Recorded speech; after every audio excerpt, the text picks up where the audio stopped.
네, 반갑습니다, 여러분들. 찬스입니다. 이번 영상에서는 뭐 시장이 오르냐 내리냐 이런 이야기보다 많은 분들이 이 코스피 시장의 조정에 있어서 항상 똑같은 반복이죠. 21년도에서도 항상 똑같은 반복이었고 23년도에서도 코스닥에서 항상 똑같은 반복이었습니다. 2차 전지, 바이오, 반도체, 뭐 지금도 마찬가지죠. 왜 여러분들은 투자가 아닌 투기를 하고 있는데도 투자를 하고 있다라고 착각을 하고 자기 위로를 하는지 모르겠습니다만은, 기본적으로 이 투자라는 건요, 남들이 관심을 가지고 있지 않은 상태에서, 즉 저평가라고 얘기를 하죠. 이것이 결국 고평가가 될 때까지 기다렸다가 또는 적절한 평가를 받을 때까지 기다렸다가 판매하는, 이익을 내는 행위를 말합니다. 우스갯소리로 자기계발 쪽에서도 아직 나는 저평가되어 있기 때문에 열심히 나에게 투자를 해서 평가를 받을 수 있도록 노력한다. 결국 이제 시장에서 내 가치를 인정받아서 소득을 높일 수 있는 그런 과정을 나에게 대한 투자라고도 얘기를 하는데, 그걸 떠나서 어쨌든 이 투자라는 행위는 남들이 관심을 가지지 않지만 언젠간 관심을 가질 것이라고 생각을 해서 미리 준비를 하는 거죠. 그런데 왜 그런 투자를 하지 않느냐라고 한다면 욕심인 거죠. 어떤 욕심? 빠르게 돈을 벌고 싶다는 욕심. 그렇지만 여러분들 투자에는 당연히 리스크라는 게 있죠. 모든 세상 만사 동전의 양면성, 빛과 어둠, 이렇게 양면성이 존재하는데, 장단점이 존재하는데요. 빠르게 돈을 벌고 싶다는 욕심은 결국 빠르게 돈을 잃을 수도 있다는 리스크에 대한 부분도 생각을 하는 게 인지상정이겠죠. 그런데 많은 분들이 여기에만 매몰되어 있죠. 그래서 오히려 시간을 좀 더 길게 보고 이 투자에 대한 본질만 제대로 볼 수 있다라고 한다면, 이 장기 투자의 영역에서 오히려 진정한 투자의 가치를 발현할 수 있다라고 말씀을 드릴 수 있을 것 같습니다. 그래서 기본적으로 여러분들이 투자를 해야 하는 시기는요, 남들이 관심을 가지지 않을 때입니다. 남들이 관심을 가질 때는 의미가 없어요. 왜? 이미 투기판이기 때문에 그렇습니다. 그만큼 차트에서, 트레이딩의 영역에서는 이제 변동성이 격화됐다, 변동성이 커졌다, 뭐 과열되었다, 뭐 이렇게 표현을 하는데요. 뭐 이 또한 하나의 자연의 섭리, 자연의 이치로 또 이해를 저는 하고 있지만, 어쨌든 네, 남들이 관심을 가지고 있을 때는 떠나야 됩니다. 잠시 한 발 뒤로 물러서서 객관적으로 냉정하게 지켜보다가 다시 한번 사람들이 주식에 관심을 가지고 있지 않을 때, 투자에 관심을 가지고 있지 않을 때, 그때부터 투자를 시작해야 좋은 투자를 한다라고 볼 수가 있는 거겠죠. 뭐 아무튼 지금까지도 많은 분들이 힘들어하지만 아직까지 관심이 있는 걸 본다면 지금은 투자를 할 적기가 아니란다, 이런 말씀을 드릴 수 있겠고요. 다만 이제 저는 트레이딩적으로 어쨌든 이런 과도한 매도세에 대비해서 적절한 반등이 나올 수 있는 위치를 어느 정도 대응할 수 있는 영역을, 또 예상할 수 있는 영역을 가지고 있기 때문에 여러분들보다는 조금 더 안정적인 수익을 가져갈 수 있는 수익률 모델이 있는 거죠. 그리고 저는 이미 이 위에서부터 위험하다라고 말씀을 드렸고, 사실 저는 변액보험 투자하시는 분들 또는 예전부터 저에게 이렇게 문의를 하시는 분들의 경우에는 저는 이미 이런 자리에서 매수를 해서 이미 4200포인트, 300포인트에서 이미 익절을 1차로 했고요. 2차로 이 5000포인트 넘어갔을 때 전부 전량 익절을 했습니다. 남들이 볼 때는 되게 바보 같은 짓이었을 거예요. 왜냐면 코스피는 9000포인트까지 올라갔거든요. 하지만 적어도 제가 이해하고 있는 이 시장의 흐름에서는 5000포인트까지만 올라갔어야 함이 맞습니다. 이 이상 올라가는 건 이제 과열 구간에 들어서게 되면서 아까 말씀드렸던 그 욕심 때문에 제가 손실을 볼 수도 있는 리스크를 가지고 가는 겁니다.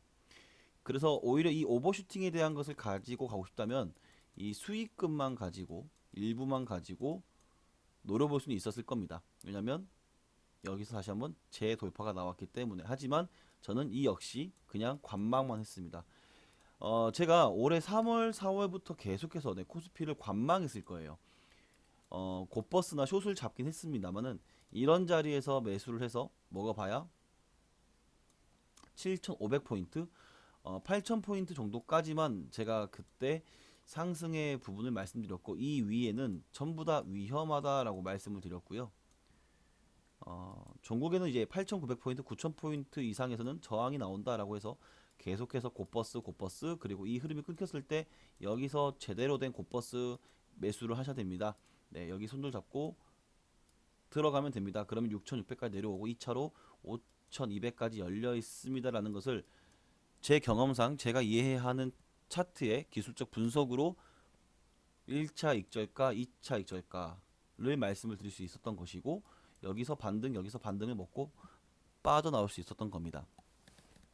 그리고 다시 한번 시장은 항상 이렇게 변동성이 격화됐다가도 변동성이 줄어들 때가 분명히 있습니다. 항상 이렇게 큰 태풍이 불지만 않아요. 잔잔한 물결이 일어날 때도 있기 때문에 이런 그림을 그릴 때까지 다시 기다리는 것도 굉장히 중요하다라고 말씀을 드리고 싶었던 겁니다. 그래서 어느 정도 이렇게 지나고 보면 분명 이때는 제가 바보가 되어 있었지만 지금은 오히려 승자가 되어 있죠. 자랑이 아닙니다. 저는 어디까지나 여러분들이 이 리스크 관리를 어떻게 해야 되냐에 따른 부분을 말씀을 드리고 싶은 거예요. 그래야 다음 기회에 다시 한번 좋은 수익으로 스노우볼링을 굴릴 수 있기 때문에 그렇습니다. 실제로 저는 이런 자리에서 현재 다시 한번 개별 종목들을 매수를 하고 있고요. 그렇다고 해서 뭐 시장이 올라가는 것을 감안해서 매수하는 것이냐, 그렇진 않습니다. 이 정도 그래도 조정이 나왔으면은 개별 종목들이 어느 정도 시장이 박스권만 유지하더라도 올라갈 녀석들은 올라갈 수 있겠다라는 판단에 있어서 개별 종목을 이 정도에서는 시장의 변동성이 줄어들 자리이기 때문에 줄어들어야 될 자리이기 때문에 1차적으로 매수를 지금 진행하고 있는 거예요. 그리고 혹시나 물리더라도 내가 분할 매수를 통해서, 그리고 시장의 해칭을 통해서 곧버스라든지 이런 해칭을 통해서 충분히 더 긴 시간을 투자한 장기 투자로 이어가면 결국 잃지 않는 투자를 할 수 있기 때문에 그렇습니다. 무조건 장기 투자가 잃지 않는다 이게 아니고요. 적절한 흐름에서 적절한 매수 그리고 전략 대응이 더욱더 살아있는 투자를 만들어 줄 수 있다라는 거고요. 그래서 기술적인 부분에서 보았을 때 여러분들이 좀 활용할 수 있을 만한 지표를 하나 말씀드리면, 저는 이 볼린저 밴드를 굉장히 중요시하게 생각합니다. 어쨌든 차트도 하나의 흐름인 거고 하나의 기준점이 될 수 있는 부분이 있어야 되는데, 저는 이 볼린저 밴드를 20선에 맞춰서 표준 편차 시그마죠. 여러분도 다 이거 고등학교 1학년 때 배우는 겁니다. 이 시그마 표준 편차 3을 두면은 99.7% 이내에 이 캔들이 위치를 하게 되고요. 물론 이 20선에 관해서. 그리고 0.3%, 즉 1000개의 봉 중에 3개의 봉만 이 볼린저 밴드를 돌파하거나 이탈하는 모습을 보이게 됩니다. 보통 여러분들은 이게 표준 편차가 2로 되어 있을 겁니다. 95.5%인가요? 그런데 저는 이런 식으로 조금 더 과격화된 변동성이 나올 수도 있음을 예상을 하고 조금 더 타이트하게 0.3%만 이렇게 좀 보고 있는데, 지금 보시면 이 주봉상 볼린저 밴드를 보시게 되면요, 이렇게 볼린저 밴드 안쪽으로 계속해서 위치를 하려는 모습을 볼 수가 있고, 우리 코로나 때도 이탈이죠. 굉장히 드문 이례적인 상황인 거죠. 0.3%, 1000개의 봉 중에 3개의 봉만 나올 수 있는 이 확률이 연속해서 나왔다. 그러면 이거는 과매도죠. 과매도. 그런데 최근에 코스피가 올라올 때 보면은 생각보다 주봉상에서는 네, 없습니다. 주봉상에서는 이탈을 한 적이 없어요. 상방으로. 근데 월봉으로 보시게 되면 이제 많이 보이게 됩니다. 월봉으로 보게 되면은 이때는 코로나 때는 딱 두 번이었지만 그 이후로는 없었죠. 계속 볼린저 밴드 안쪽에 위치하다가 여기 한 번, 두 번, 세 번, 네 번, 다섯 번, 여섯 번, 일곱 번입니다. 여기는 안 뚫었으면 여섯 번이겠네요. 여섯 개의 캔들이 나올 정도로 변동성이 점점점 격화되고 있다라는 것을 알 수가 있고 그때마다 네, 한 번씩 저항이 걸리는 것을 볼 수가 있습니다. 그만큼 이 볼린저 밴드는 여러분들이 지금 과열이 얼마나 됐는지에 대한 부분을 판단할 수 있는 기준점이 될 수도 있어서 이런 고점에 있어서 적어도 들어가지는 않을 수 있는 네, 그런 판단력을 기준을 제시할 수 있을 거라고 보고요.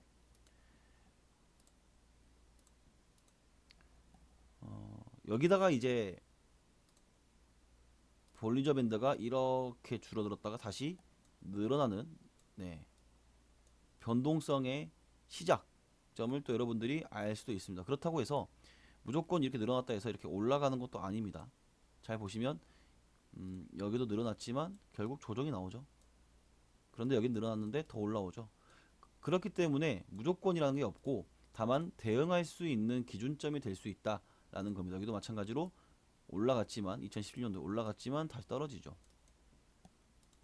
그래서 볼린저 밴드만 가지고 우리가 매매를 할 수 있는 전략이나 대응을 만들 수는 없지만 적어도 과매도나 과매수 즉 과열이거나 공포가 왔을 때는 우리가 어떻게 대응을 하면 될지를 하나의 기준점으로 여러분들이 이용할 수 있다라는 겁니다. 저도 분명히 이용하는 네, 조건 값이고요. 여기에 더불어서 이제 일목균형표라든지 아니면은 저만의 파동 에너지 분석이라든지 추세 분석이라든지 이평선 분석이라든지 이런 여러 가지 형태를 조합해서 이제 합리적인 네, 통계치에 도달하는 겁니다.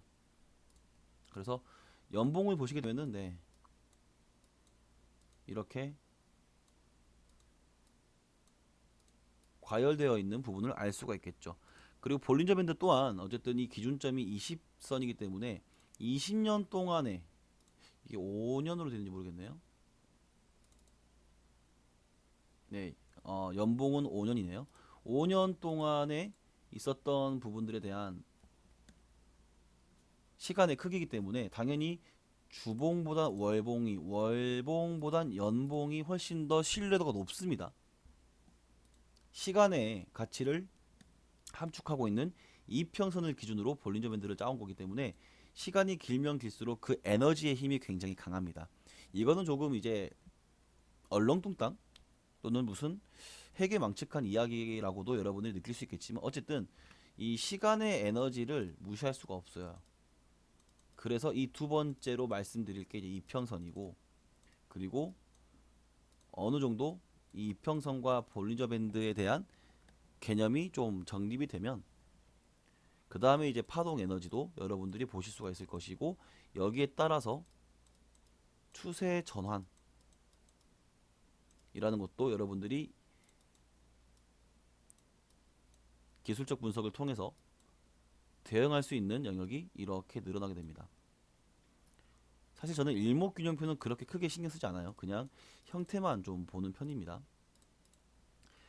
그래서 제가 이번에 코스닥 같은 경우에는 월봉을 보시거나 주봉을 보시거나 보시면 이렇게 볼린저 밴드 하한선에 보시면 하한선에 맞아가지고 반등을 크게 줬죠. 그리고 아래쪽으로 벌리면서 그러니까 볼린저 밴드가 벌어지면서 아래쪽으로 이 추세를 꺾으니까 추세 전환이 만들어지면서 하방으로 내려오는 겁니다. 그리고 나서 이 볼린저 밴드 하방에 닿으니까 반등을 크게 줄 수 있는 거죠. 하지만 여기도 다 아래꼬리가 달려있는 걸 보면은 네, 계속해서 이 볼린저 밴드 안쪽으로 들어오려는 걸 볼 수가 있고 일봉으로 보면 이제 반등을 그래도 중간중간에 이렇게 주는 부분이 있는 거죠. 그래서 하지만 결국 이 자리에서 많은 매수를 한 것은 아까 말씀드렸던 이 네 가지의 분석을 통해서 여기서 공략을 들어갈 수 있다라는 것입니다. 어쨌든 볼린저 밴드만이라도 여러분들께서 좀 알아가시면 좋지 않을까 생각합니다.